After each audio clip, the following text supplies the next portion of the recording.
This is the day the Lord has made. Let us be glad and rejoice in it. I will give thanks to you, for you have answered me. Blessed Saturday, everyone. In the octave of Easter, we praise and thank you, dear God, for another day of life. We praise and thank you for the gift of love, the gift of family, of belongingness, and the gift of today. Today, we are being reminded of the resurrection story. Yung pagkabuhay na maguli, di ba? Galing sa passion and death, now the resurrection story. At ang sinasabi sa ebanghelyo ngayong araw na ito, according to the Gospel of Mark, is go into the whole world and proclaim the gospel to every creature. Yon ang kautusan sa atin sa gospel natin today. At hindi lang basta sa tao, to every creature. Imagine, sa creature niya, kasama ang aso, ang pusa, at lahat ng creation. Di ba? So, isang bagay ang pinapaalala sa atin, proclaim the gospel. Tapos, even doon sa mga creatures. Ano ang paalala? Laudato Si, 'di ba? Sino ba ang nagsabi niyan? 'Di ba nandoon sa Laudato Si na yung yung mundo kailangan nating alagaan kasi this is part of God's creation.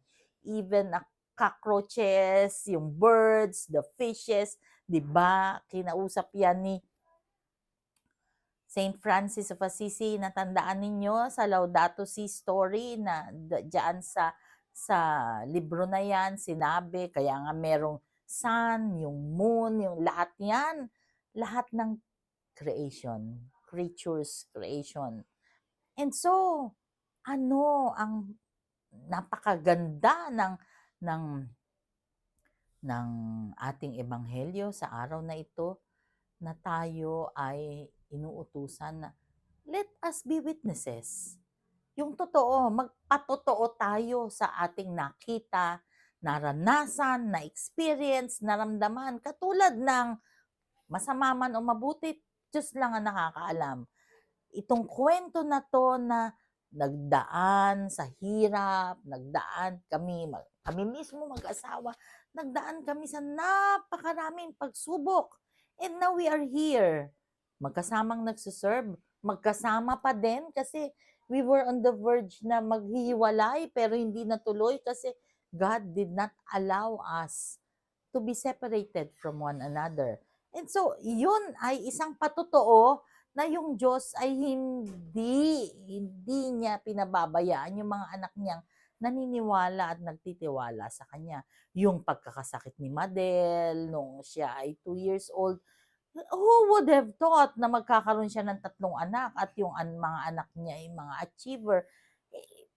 Di ba? Sino mag-aakala na siya ay makapagtatapos pa ng engineering sa Mapua na nung dineclare ng doktor siya ay encephalitis, viral encephalitis ang naging sakit niya, na hindi siya makalakad at sinabi ng doktor yung kanyang mental age at chronological age ay hindi na magja-jive kasi para na siyang retarded. Sino mag-aakala na she's 41 now? And napakadaming mga bagay na kung babalikan mo, parang hindi mo ma, ma, ma-explain, hindi mo mawawaan, hindi mo maisip, pero yung Diyos ay buhay. Yung Diyos ay totoo. At yung Diyos ay hindi nagpapabaya.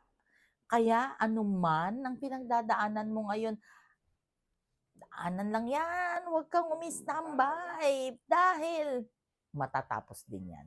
Everything will go into pass. Parang tayo, mamamatay din tayo eh. So let us maximize kung ano man ang pwede nating ipagkaloob sa Diyos. Ipagkaloob natin, huwag nating ipagdamot itong kalakasan natin. Dahil mawawala yan. And so, let us pray.